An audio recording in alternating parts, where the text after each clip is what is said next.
missjoni li bdiet 10 snin ilu u sal-lum salvat iktar minn 200,000 persuna. Dan huwa r-rendikont ta' ħidmet il-MOAS li baħret l-ewwel darba 10 snin ilu u hija finanzjata mill-operazzjoni ta' tiftix u salvataġġ fil-Mediterran.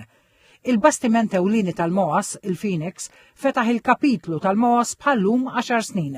Il-fundatur tal-MOAS, Christopher Catrambone, jgħid li hemm ħafna aktar xi jsir biex il-MOAS tagħmel id-differenza fil-ħajja tan-nies li salva b'mod speċjali minn mewta ċerta fuq il-baħar.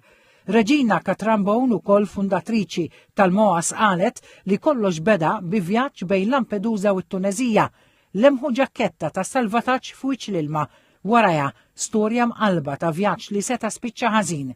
Papa Francesco was doing his first official visit outside the Vatican, and he was going to Lampedusa. He was in Lampedusa, and that was a big push for us, because also during his speech many times he appealed to everyone to help with our own capability, with our own skill.